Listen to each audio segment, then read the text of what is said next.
essentially, so that's a lot. We'll just jump into it. I also have got myself some coffee in this cute bear mug.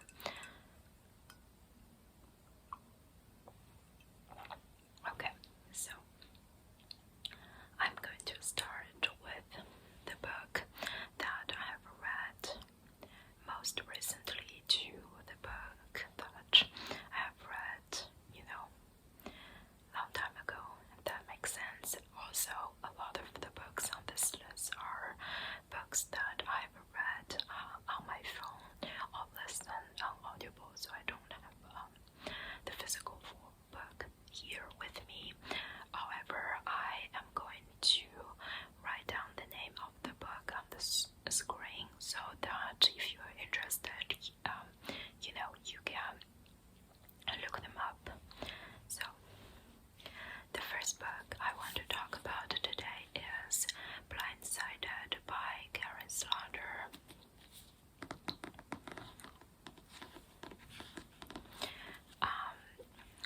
So I think, for me personally, the best psychological thriller must be Gone Girl. And after reading that book, honestly, there aren't any book that has, exceeded that book yet. However, Gillian Flynn, so the author of Gone Girl, has recommended Karen Slaughter, so that's why I've been picking up her books most recently, and I'm enjoying them a lot. So, Blindsided is essentially the first book in the Grant County series, and Grant County is a fictional town set in Georgia.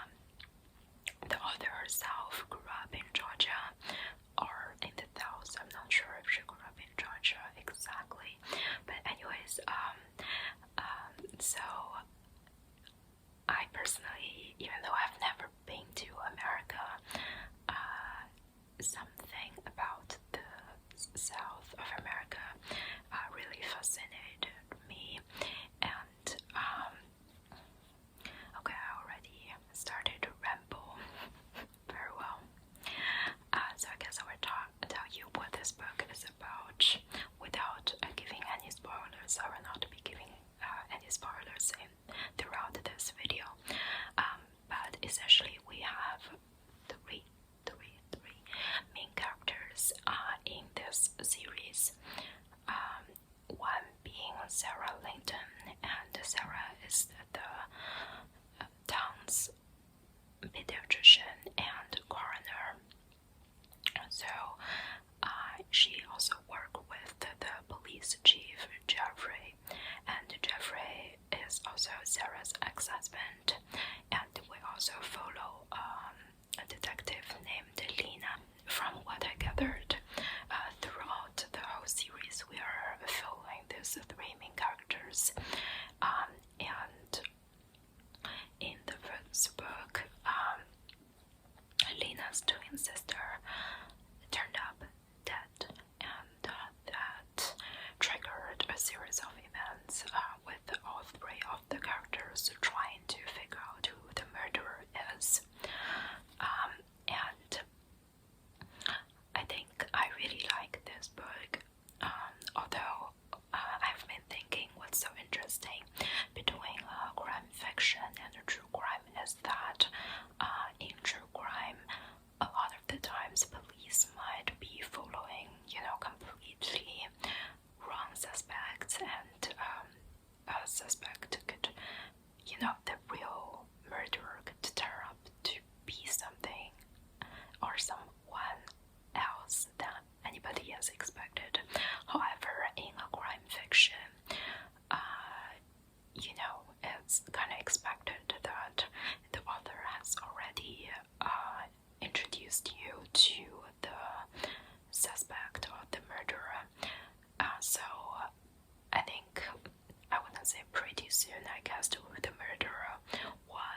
this book, but I definitely lived toward the end. I already knew, and I guess the thing that still make me love the book so much is I think the characters, especially her female characters, are very complicated, and they all have their backstories, but they are all very strong women as well, and I really love those complicated but strong female characters.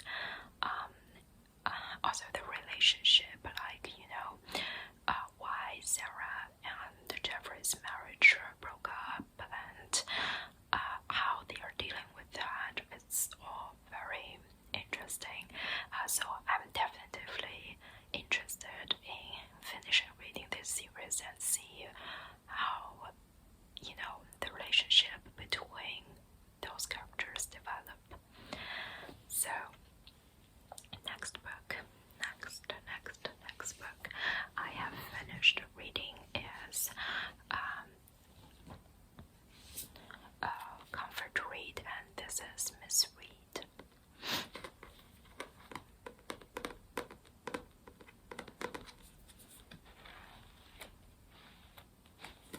So Miss Reed is the author's like pen name, I guess. Pen name. I hope that's the right word. Anyways, she is a quite famous British writer, and she has written like mainly 2 series. One being this one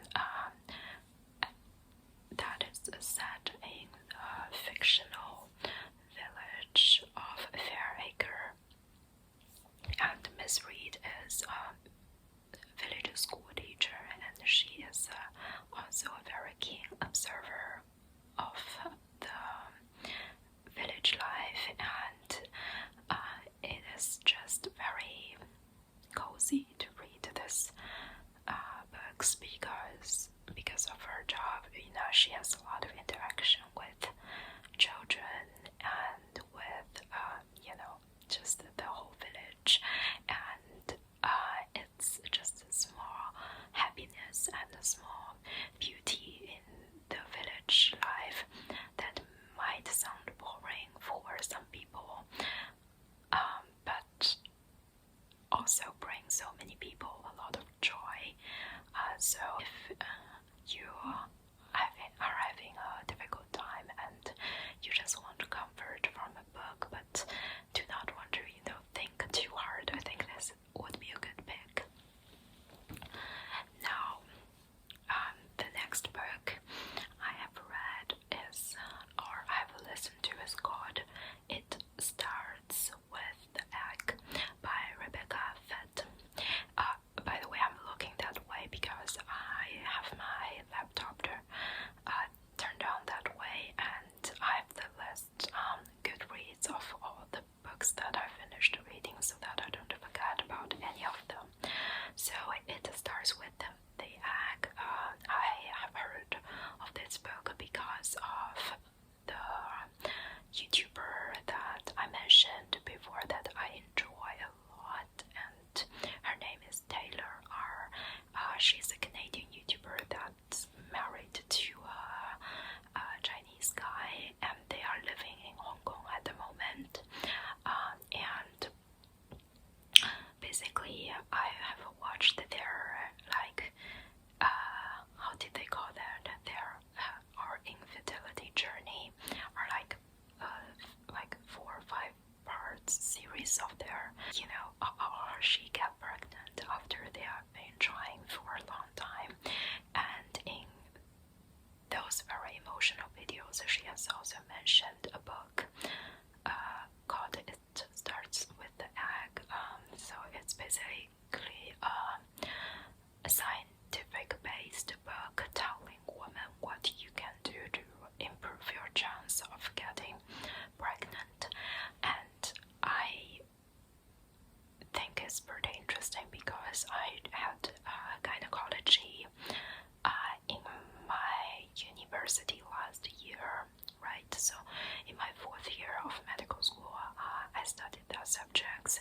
So I was just curious how what this book can provide, if it can provide anything new that I haven't really been learning. And in the end, I don't know. I think the book is really more like menu of what kind of supplement you should be taking during your pregnancy, and I think a lot of women praised this book a lot and when they are trying to get pregnant, so I'm sure it's a very good book, but it's written just very scientifically, so I don't know, I didn't find it very interesting. Although, I mean, the content must be very helpful.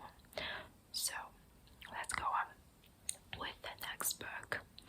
So the next book I've also listened on Audible, and that's Long Bright River by Liz Moore. Now, this book has also got a lot of praise. This book are about 2 sisters that are growing up in the basically same neighborhood, right? And they lost both of their parents at a very young age due to drug addiction, and they are brought up by their maternal grandmother, who is hardworking, but on the surface also very cold and harsh. And when the 2 sisters grow up, one of them become a police officer, which is also our main protagonist, called Miki, and her younger sister sadly also repeated their parents' path and got addicted to morphine. I'm not sure which one exactly anymore, but essentially it is about the story when the younger sister Casey, who got missing, and how Miki tried to find her sister. And I think what's very strong about the book is the detailed description about dealing with addiction, not from the point of view of the addict herself, but from her sister and someone who loves her a lot. So yeah, I think in that sense it's a very good addiction fiction book. I personally didn't connect too strong with the book, that's why I only give it 4 stars instead of 5, but I think that's because I've no one in my life that's drug addict. That's why I do not feel so strong about it. But I mean, I don't feel so strong about it, but I'm not connecting very strongly to this book. But from the reviews of people I've written on Goodreads, the book portrayed drug addiction and people's suffering around it very well. So yeah, the next book is called Das Weihnachtskind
this book, we followed, I would say, two young couples, and you say the formation of their relationship. And again, it is also a delight to read about village life in the 1950s England, which is, of course, something that I didn't personally, experience, and it's very different from the village life in China as well. So, yeah, also a delight to read.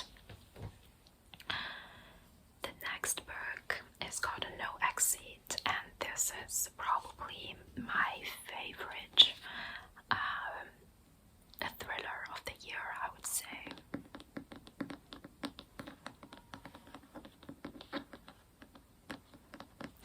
And this book is a very fast-paced book, or setting, or the main plot is like happening within a few hours, but this is like reading like it's almost like watching a very, very good and fast-paced thriller movie that you are just worried about what's going to happen to the main characters all the time. And I also really enjoy the main character in this book. I think I am just going to try to find the like description of the book for you and read it for you. Okay, so a thriller about four strangers, a blizzard, a kidnapped child, and a determined young woman desperate to unmask and outwit a vicious psychopath. A kidnapped little girl locked in a stranger's van, no help for miles. What would you do? On her way to Utah to see her dying mother, college student Darby Thorne gets caught in a fierce blizzard in the mountains of Colorado. With the roads impassable, she's forced to wait out the storm at a remote highway rest stop. Inside are some vending machines, a coffee maker, and four complete strangers. Desperate to find a signal to call home, Darby goes back out into the storm and makes a horrifying discovery. In the back of the van parked next to her car, a little girl is locked in an animal crate. Who is the child? Why has she been taken? And how can Darby save her? There is no cell phone reception, no telephone, and no way out. One of her fellow travelers is a kidnapper, but which one? Trapped in an increasingly dangerous situation with the child's life and her own on the line, Darby must find a way to break the girl out of the van and escape. But who can she trust?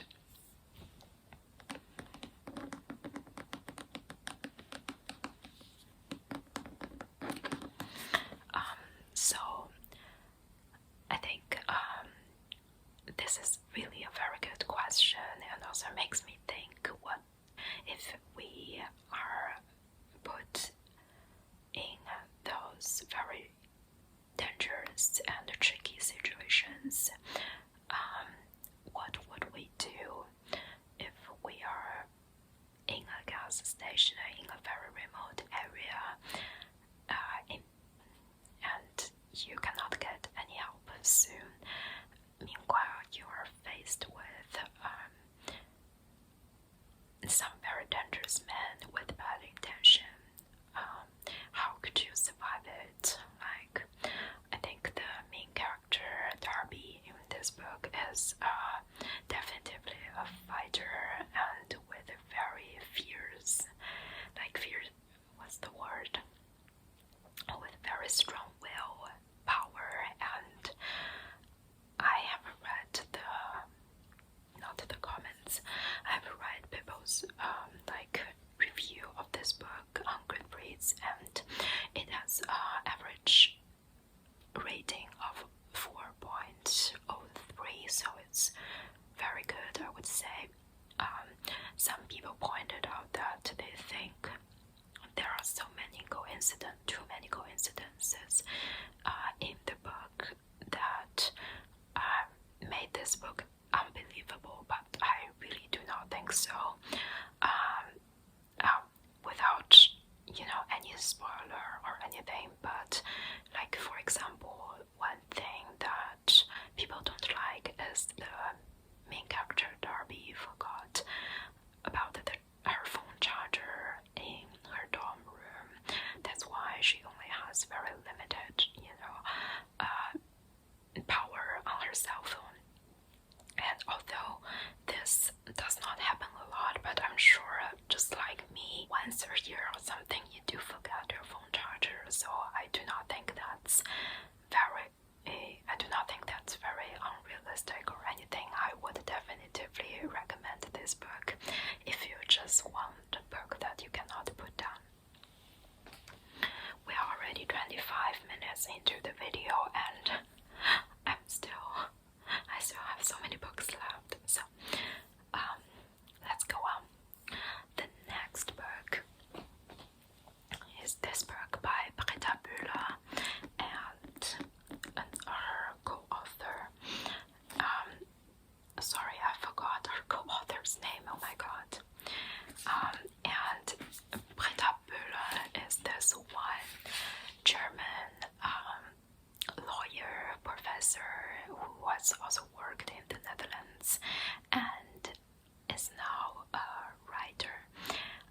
And I think I have written the book like in English at the beginning, and this is being translated into German. So like basically she is a German author, but she writes in English, if that makes sense. And this is the first book in a 3-book series. Follows PIETER POSTHUMUS, who is this man who works in the office in Amsterdam for deceased people, and there is like apparently this office in Amsterdam who give like deceased people without relatives a burial, and this is based on that. And in this book we follow the first case that PIETER has dealt with, and in this book the body of a deceased immigrant is found in the river in Amsterdam, and we followed him solve the case. And I would say this is a very well-researched book, and the author herself has also lived in Amsterdam for I think 20 years or something, so it is always nice to read a book set in a city that the author knows very well, or that she has been living there for a long time. And I definitively enjoyed this book as a cozy mystery, and would be continuing reading the rest of the series in the coming years. Okay, let's continue with the rest of the books I want to talk about. And the next book I've read is called Sex and Lies by Leila Slimani, and this is the second book I've read by this author, or listened to by this author. And her most famous book is obviously Lullaby. But like the first book that I have read by her is called Das Land der Anderen, or what is the English title? In the Country of Others, right? So that's the first book I've read by her. And in fact, I think I'm just going to be talking about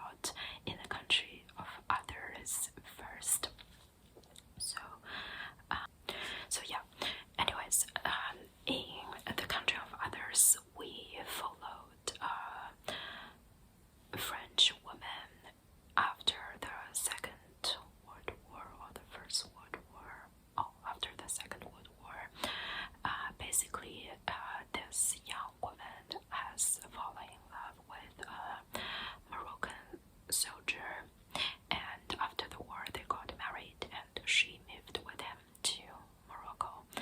And at the beginning of the book, she is a young and naive woman who was very much in love with this foreigner, and the moment she got into Morocco, you as reader already has this feeling, oh, okay, this is not going to go too well because it's an entirely different country that she has no idea of.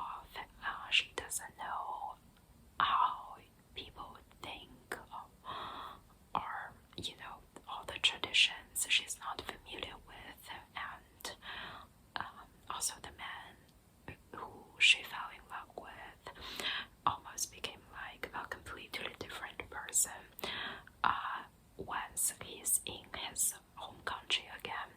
However, I give that book 5 stars.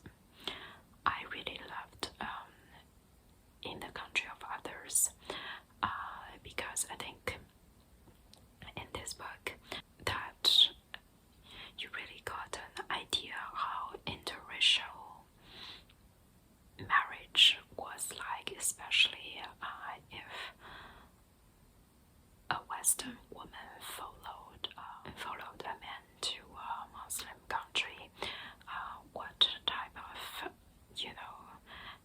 culture differences she has been facing, and in the book, her husband is not an antagonist. He's not like you would imagine him to be a very dominant man who disrespects women, or who thinks he's so much more superior than women. He's like way more complex than that. He has his good sides, that how he loves his French wife a lot. However, on another side, he also feels that the struggle of on the one side, he also wanted to marry an American woman who would understand her, who would support her and do whatever he says, a very traditional Moroccan woman. At that time, I'm not saying Moroccan women are like that today, but at that time, being a foreigner, especially being a foreign woman, is very difficult because locals don't exactly accept you and don't understand why you would go from Europe to Morocco to start a life there. And our main character at the same time doesn't have an opportunity to go back to France anymore because her whole life is there in Morocco. She had like 2 children with her husband, and you just follow their stories over the years, over the generations. I think this is the first book in the 3-book series that is semi-autobiographical for Laila Slimani. I think this is basically like her grandmom's story, how she came from France to Morocco, and Laila herself grew up in Morocco and came to France after high school graduation, I think, if I'm not completely wrong. So it's a very powerful book, and after being so impressed by this book, I read Sex and Lies, and I will just read the description of this book because it sums up it very well. It says, the first work of nonfiction in English from the prize-winning and internationally best-selling author of Lullaby and Adele. In this essay, Laila Slimani gives voice to young Moroccan women who are grappling with a conservative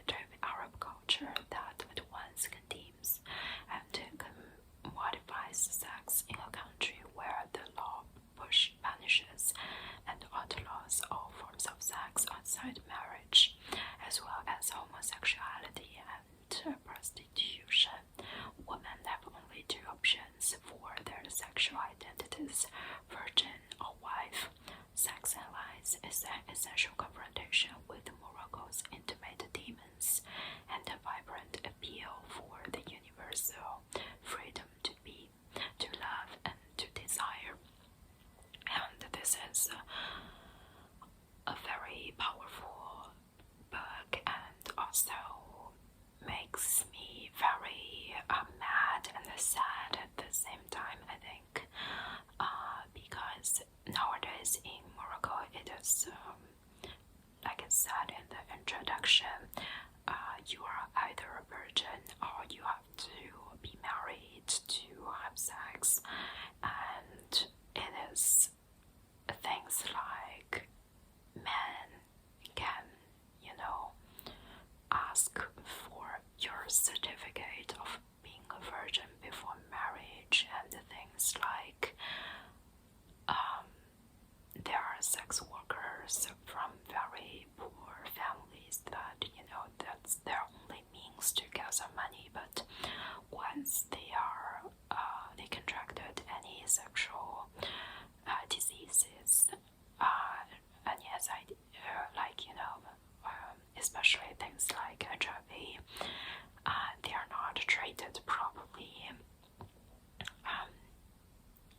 It's almost like a death sentence for them, and it is so sad, especially knowing that there are treatment for HIV,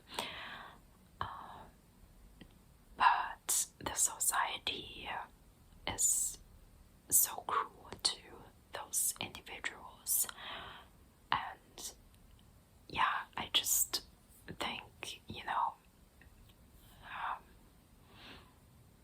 women in different part of the world are still trying to fight for freedom, and in so many countries people are still fighting for sexual freedom or freedom to being homosexual, and it is really extremely heartbreaking to read.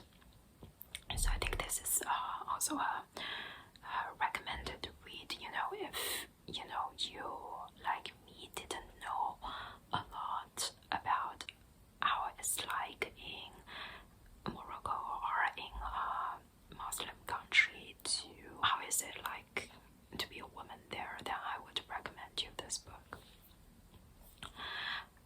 The next book I've read is called The Dinner by HERMAN.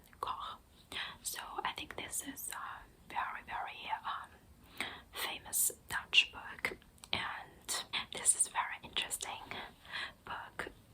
I wouldn't say it's a completely delight to read, but essentially this book also just follows two couples in the time period of one single meal, and at the beginning you saw our main character, because you read from his perspective, he is like commenting on his brother, who is the candidate to run for the next prime minister in Holland, and he commented on things that he didn't like about his brother, and at the beginning it was funny, but very soon you realize that there is definitely something not right with the main character, the way he thinks. It's just really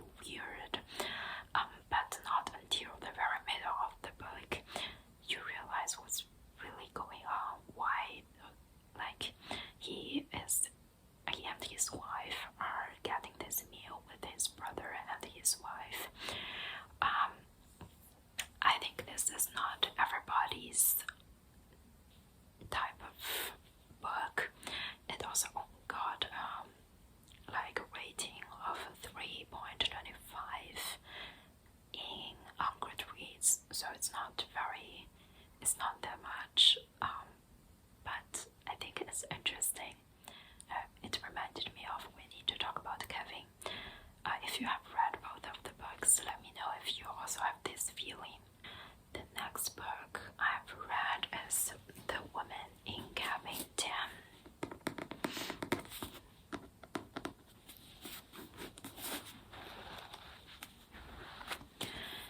This book has a gorgeous cover, and you also really have this raindrop effect on this book.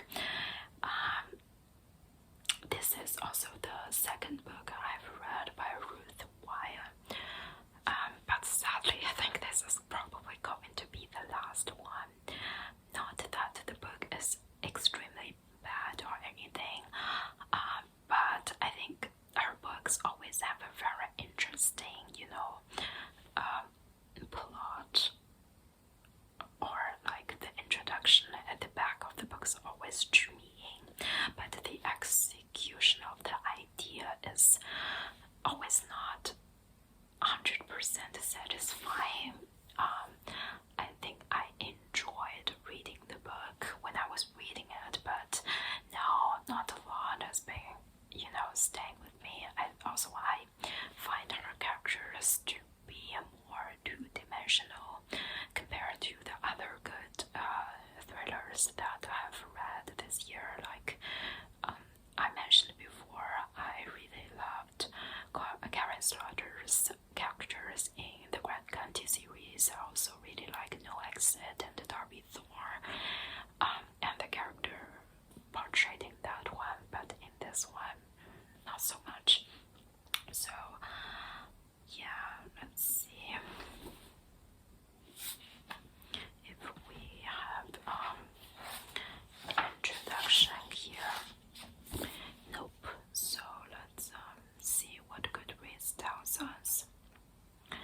So The Woman in Cabin 10. Lo Blacklock, a journalist who writes for a travel magazine, has just been given the assignment of a lifetime, a week on her luxury cruise with only a handful of cabins. The sky is clear, the water is calm, and the veneered select guests jovial as the exclusive cruise ship, the Aurora, begins her voyage in the picturesque North Sea. At first, Lo's stay is nothing but pleasant. The cabins are plush, the dinner parties are sparkling, and the guests are elegant. But as the week wears on, frigid winds whip the deck, grey skies fall, and Lo witnessed what she can only describe as a dark and terrifying nightmare, a woman being thrown overboard. The problem? All passengers remain accounted for, and so the ship sails on as if nothing has happened, despite Lo's desperate attempts to convey that something or someone has gone terribly, terribly wrong. So yeah, as I said, the introduction is so, interesting, right? But essentially I give the book 3 stars, and it was pretty mediocre for me. If you like this book, then of course good for you. Yeah. So the next book that I've read on my phone is George R.R. Martin's Game of Thrones, and I've downloaded the first 5 books to my phone, and what can I say? I love it. I give it 5 stars, but like no surprise there. I think from time to time it bothers me that there are so many characters, and after a certain time I already give up to remember about all of them, and you can still follow the storyline.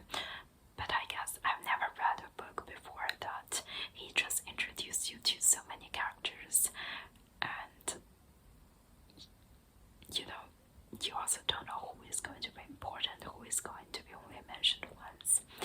And I, fun fact, started the series, like the TV adaptation, twice before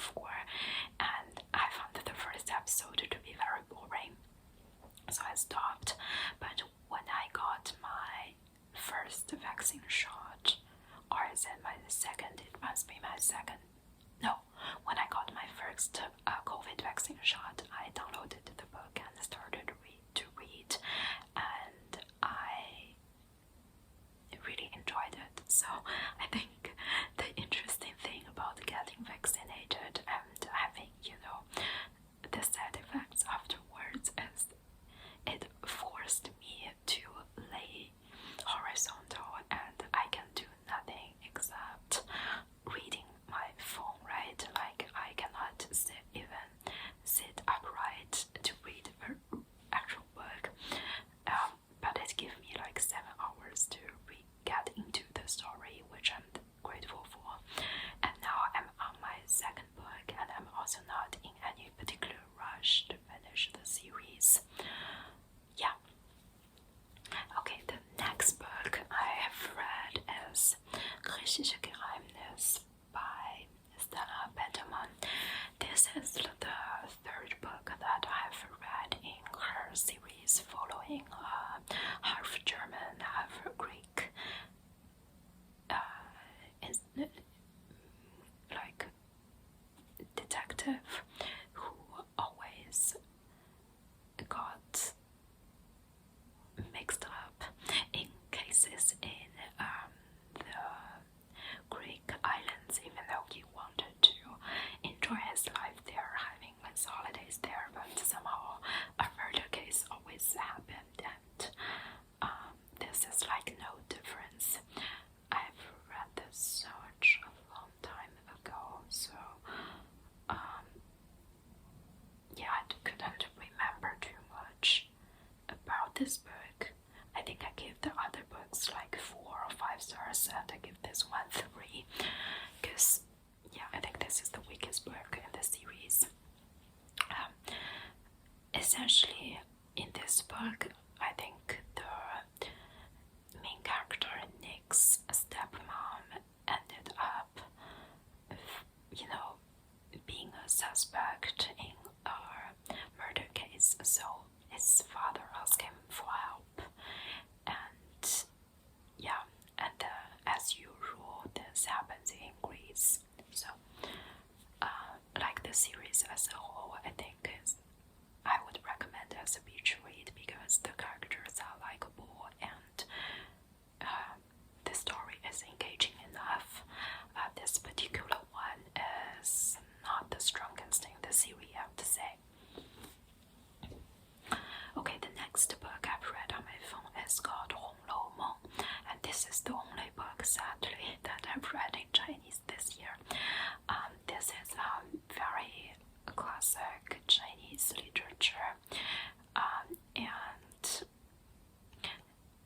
it is not only very famous, I think I would even say this is the most important Chinese literature.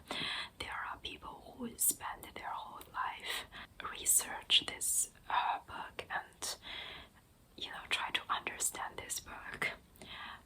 So this has been translated into English, and the English name is Dream of the Red Chamber, or A Dream of Red Mansions.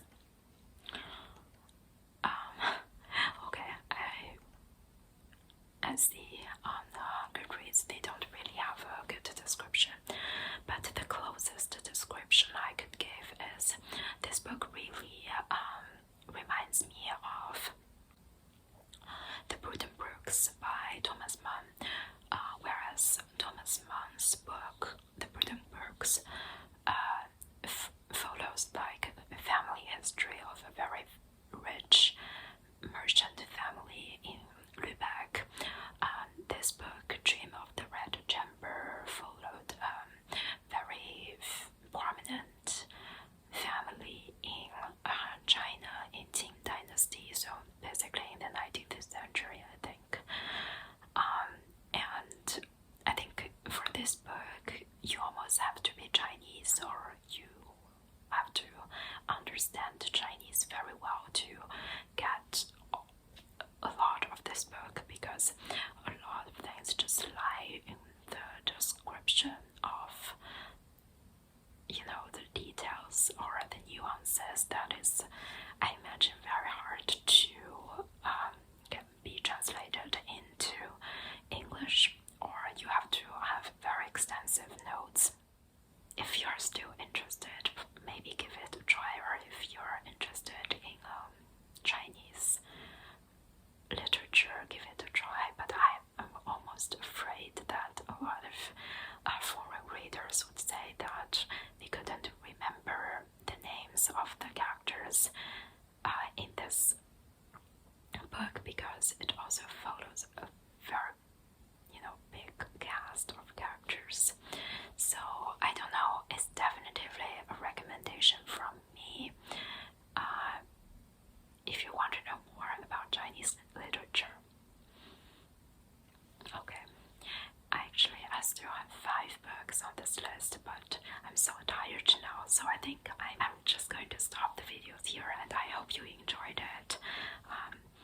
After that, I'm going to film German whispered ramble videos, since those are videos that a lot of you guys enjoy if you have watched so far.